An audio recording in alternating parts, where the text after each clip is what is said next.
નમસ્કાર મિત્રો, આજે આપણે ધોરણ 12 કોમર્સ ગાલા એસાઇનમેન્ટ વાણિજ્ય વ્યવસ્થા અને સંચાલન પ્રશ્નપત્ર 1 વિભાગ એ વિકલ્પોના ઉત્તરો જોઈશું. પ્રશ્ન 1. વ્યવસાયી મંડળો પોતાના વ્યવસાય માટે કઈ બાબતોનું ઘડતર કરે છે? તો આમાં ઓપ્શન સી આવશે, આચાર સંહિતા. નંબર 2. તમે તમારા માણસોને સાચવો, તમારા માણસો બાકીનું તમારું બધું સાચવી લેશે. આ વિધાન કોણે કહ્યું છે? તો અહીંયા ઓપ્શન બી આવશે, પ્રોફેસર ઉર્વિકે. નંબર 3. એકમનું જીવન ધ્યેય નક્કી કરતી યોજના કઈ છે? તો આમાં ઓપ્શન બી આવશે, વ્યૂહાત્મક યોજના. અહીંયા તમને ગાલા એસાઇનમેન્ટના બધા પ્રશ્નપત્રના વિભાગ એ વિકલ્પોના ઉત્તર મળી રહેશે. માટે ચેનલને સબસ્ક્રાઈબ કરજો, લાઈક કરજો અને શેર કરજો. પ્રશ્ન 4. નીચેનામાંથી કયા વ્યવસ્થા તંત્રમાં વિભાગ કરતા કાર્યને વધુ મહત્વ આપવામાં આવે છે? તો એમાં ઓપ્શન બી આવશે, કાર્ય અનુસાર. પ્રશ્ન 5. જે એકમમાં સમગ્ર સત્તા ઉચ્ચ સંચાલકો પાસે જ કેન્દ્રિત હોય એને કયા નામથી ઓળખવામાં આવે છે? તો એમાં ઓપ્શન એ આવશે, કેન્દ્રીકરણ. પ્રશ્ન 6. માનવ સંસાધન સંચાલનનું મુખ્ય કાર્ય કયું છે?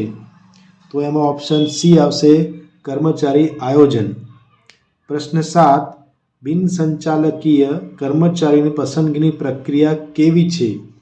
તો એમાં ઓપ્શન બી આવશે, ટૂંકી અને સરળ છે.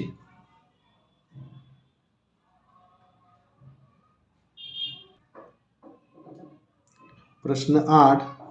નીચેનામાંથી કયું પ્રોત્સાહન નાણાકીય પ્રોત્સાહન છે? તો એમાં ઓપ્શન એ આવશે, બઢતી. 9. પ્રશ્ન. તળ સપાટી સંચાલનથી અહેવાલ સ્વરૂપે ઉચ્ચ સપાટી સંચાલન સુધી માહિતી મોકલવાની પ્રક્રિયા એટલે શું? તો એમાં ઓપ્શન એ આવશે, માહિતી પ્રેષણ. 10. આયોજન અનુસાર કાર્ય થાય છે કે નહીં તે જોવાની કામગીરી સંચાલન કયું કાર્ય કરે છે? તો એમાં ઓપ્શન ડી આવશે, અંકુશ. 11મો પ્રશ્ન. સંપત્તિના મહત્તમીકરણનો હેતુ બીજા કયા નામે ઓળખાય છે? તો એમાં ઓપ્શન સી આવશે, ચોખ્ખું વર્તમાન મૂલ્ય.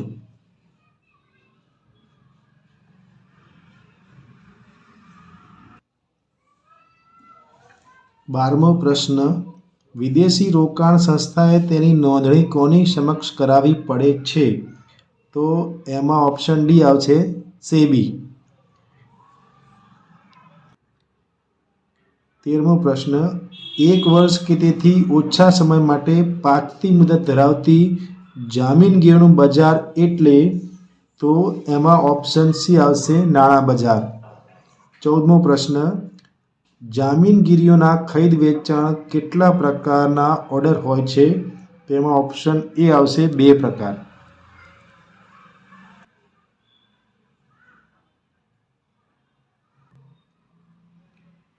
પ્રશ્ન 15. બજારીય વિભાવનામાં કોણ કેન્દ્ર સ્થાને હોય છે? તો એમાં ઓપ્શન સી આવશે, ગ્રાહક. પ્રશ્ન 16.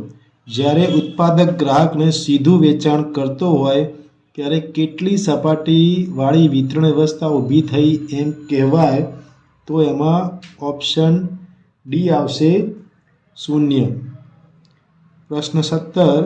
ગ્રાહક સુરક્ષાનો કાયદો કયા વર્ષમાં પસાર કરવામાં આવ્યો હતો? તો એમાં ઓપ્શન સી આવશે, 1986.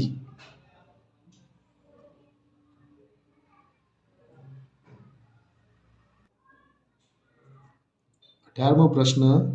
કયા પ્રકારના આયોગમાં સભ્યોની નિમણૂક કેન્દ્ર સરકાર કરે છે? તો એમાં ઓપ્શન સી આવશે, રાષ્ટ્રીય સ્તર. 19મું. જાહેર હિતની અરજી કઈ કોર્ટમાં થઈ શકે છે? તો એમાં જવાબ ડી આવશે, સુપ્રીમ કોર્ટ. 20મું. વિદેશી હુંડિયામણ માટે ભારતમાં હાલ કયો કાયદો અસ્તિત્વમાં છે? તો એમાં ઓપ્શન ડી આવશે, ફેમા.